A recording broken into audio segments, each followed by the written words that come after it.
Bueno, el día de hoy hablaremos de la quinta parte, la morfología, del libro Gramática Moderna de la Lengua Española por el autor Juan Luis Fuentes. Hoy trataremos el tema 24, el cual es el léxico. Este está dividido en tres partes. Primero, el vocabulario del español. Segundo, vocablos del lenguaje técnico y especializado.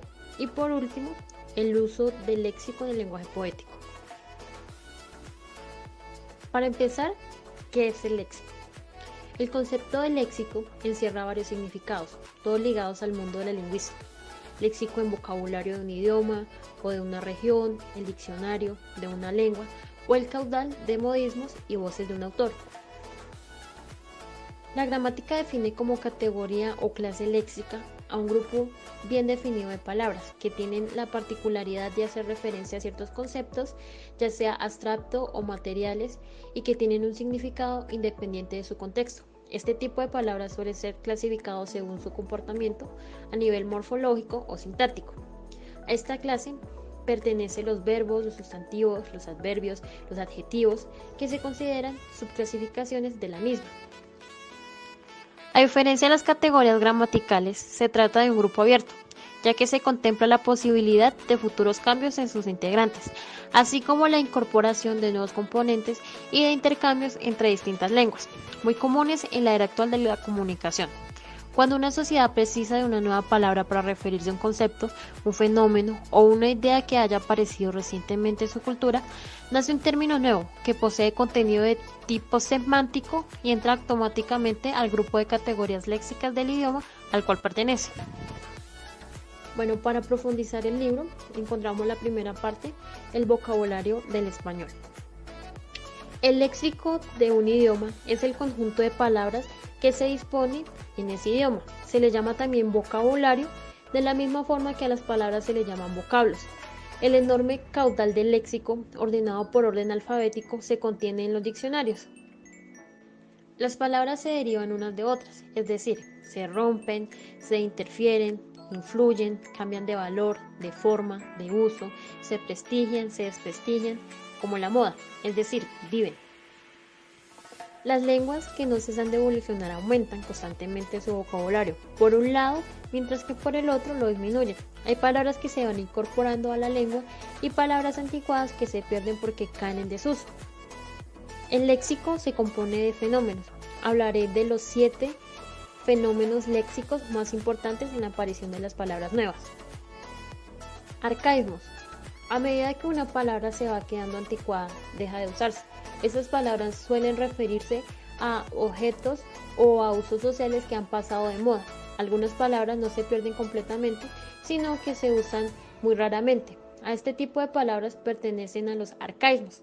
A veces no es fácil decidir si una palabra es arcaísmo o se ha perdido por completo, porque solo es necesario que se vuelva a usar para que no podamos decir que se ha perdido. Estos son algunos ejemplos. A tientas, que significa a oscuras. Aguaitar, que significa acechar. Aberrontuar, que es predecir. Alberca, que significa piscina. Amagar, que es hacer algún tipo de amenaza, y entre muchos más. Neologismo, palabras introducidas en el idioma para designar nuevas realidades, ya sea a partir de otras palabras del idioma o a partir de vocablos de otras lenguas vivas o muertas. Esto se hace porque estas palabras nuevas son útiles y porque en castellano no hay otra palabra que signifique lo mismo. Estos vocablos deben adaptarse a la fonología y fonética castellanas al ser aceptados en nuestra lengua. Encontramos esos ejemplos en el neologismo. Está chatear, cliquear, escanear, antivirus, motochorro, webgrafía, testear y entre otros. Cultismo. Un cultismo es una palabra de creación reciente formada por partículas griegas o latinas y que se introducen para dar lugar principalmente a nuevos términos técnicos, científicos o intelectuales.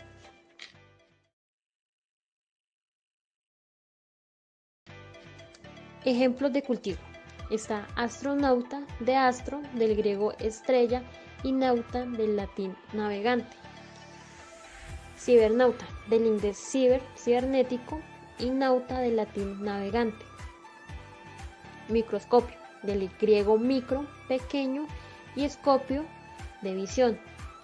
Televisión, del griego tele, a distancia, y visión. Ultravioleta, del latín ultra, más allá, y violeta. El neumococo, del griego neumo, pulmón, y coco, de bacteria redondeada. Bueno, y se encuentran muchos más ejemplos. Los tecnicismos son las palabras que tienen un significado en específico y son empleadas como parte de un lenguaje o jergas de las diversas ramas de la ciencia, humanidades, así como en diversas áreas del desarrollo humano. Los tecnicismos se acostumbran a usar en numerosas áreas profesionales u oficios. Poseen un significado particular y generalmente carecen de sinónimo en especial en las áreas de la ciencia y la tecnología.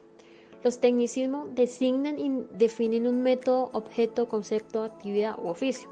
Por ejemplo, en medicina, la palabra cirugía define un tipo de intervención a través de la cual se busca curar una enfermedad o aliviar un dolor.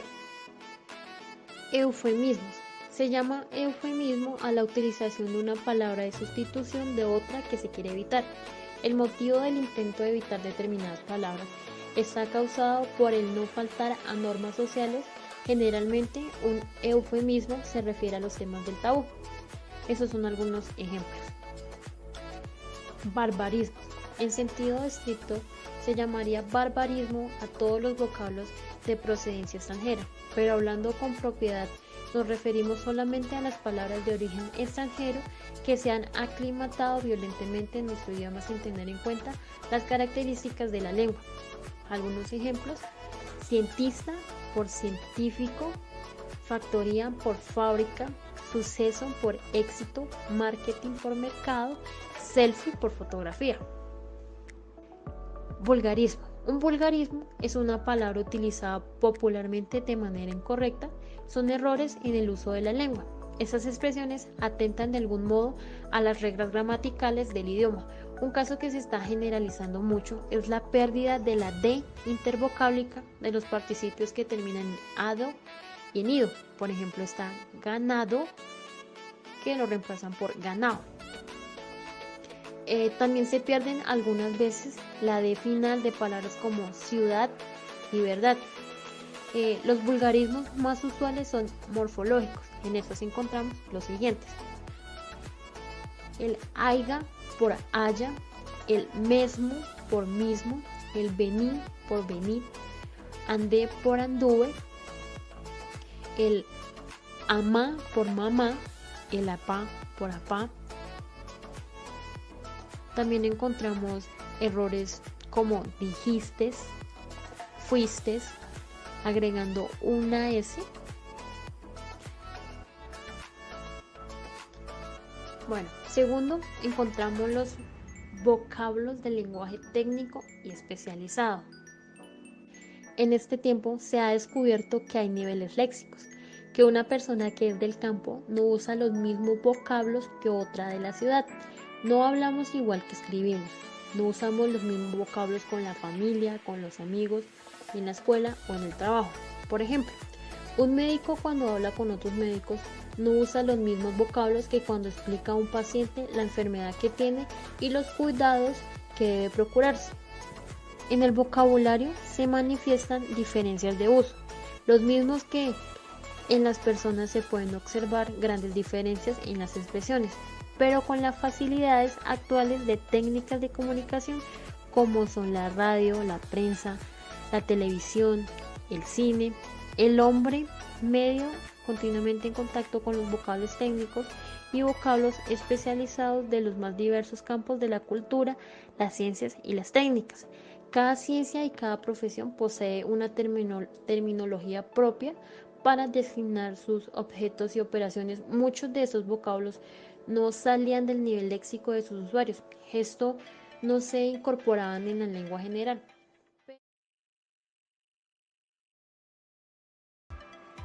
Tercero, el uso del léxico en el lenguaje poético. Todos los niveles del lenguaje utilizan expresiones que sobrepasan el significado estricto de las palabras para llegar adquirir un sentido figurado. Existen también dichos y expresiones populares que no pueden entenderse en sentido literal como, por ejemplo, estoy que reviento o no cabía ni en un alfiler, y entre otros.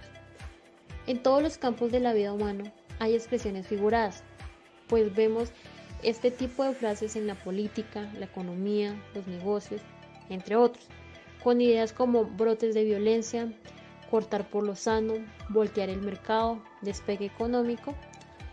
También la mujer suele ser más expresiva en un lenguaje y sus expresiones como lo adoro, es divino, lo odio, muérete, etc. La publicidad también utiliza estos lenguajes figurados para entrelazar el objeto de su promoción. Impresioné, deslumbre, adorable. En el léxico de uso poético encontramos figuras literarias que son agrupadas en tres sectores. Primero, figuras de adición. Segundo, figuras de significación. Tercero, figuras de pensamiento. Las figuras literarias son formas no convencionales de utilizar las palabras que nos sirven para enriquecer nuestro texto. Se acompañan de algunas particularidades fonéticas, gramaticales o semánticas que alejan el uso habitual del lenguaje, por lo que resultan especialmente expresivas. Figuras de edición o figuras de palabras consiste en cierta ordenación de palabras para mostrar una forma expresiva original que resalta algún matiz del pensamiento. Estas se dividen en cuatro tipos. Primero, de epíteto, consiste en añadir un adjetivo innecesario que haga resaltar más el sustantivo. Por ejemplo, rojo coral, duro mármol, ancho cielo. También está de repetición, que esto es repetir una o varias palabras al principio o al final de cada frase o en verso. Ejemplo, es inútil callarla, es imposible callarla. Como llora el agua, como llora el viento.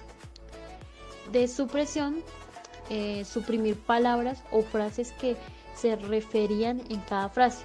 Por ejemplo, libra por cosas lejanas, llora por la tarde sin mañana y llora por el primer pájaro. Es suprimir esa palabra para no repetirla. También encontramos de combinación, que es hacer con los sonidos juegos de palabras, es decir, me matan si no trabajo y si trabajo me matan, siempre me matan y me matan. Figuras de significación. El significado de las palabras cambia dándoles un sentido distinto por relación con el primitivo. Estas se clasifican en dos. Primero encontramos la metáfora, que es aplicar un significado semejante para resaltarlo. Por ejemplo, luna de plata, llanto de guitarra, cielo de fuego, agua Catarina. También encontramos el sindoque y metonomía, relaciones parciales del significado. Por ejemplo, espadas victoriosas, un instrumento por el autor, bebo un vaso de agua, continente por contenido, tiene 15 primaveras, parte por todo, respeta las canas, efecto por causa. Y por último, encontramos las figuras de pensamiento. Estas son ideas con significado especial independientemente de juego o combinación de las palabras. Estas están divididas en tres. Primero, encontramos las lógicas, que es una sentencia, una paradoja o una antítesis de ideas para resaltar la idea principal. Encontramos un ejemplo de Santa Teresa: vivo sin vivir, en mí y tan alta vida espero, que muero porque no muero. Pintorescas, identificar la imaginación dando viveza y colorido al estilo con exageraciones. Prosopopeyas, que esto es darle vida a seres inanimados, y también pueden ser descripciones. Por ejemplo, esto puede ser una descripción de los rasgos físicos o externos de un personaje. Entonces, un ejemplo sería: su nombre es Dulcinea.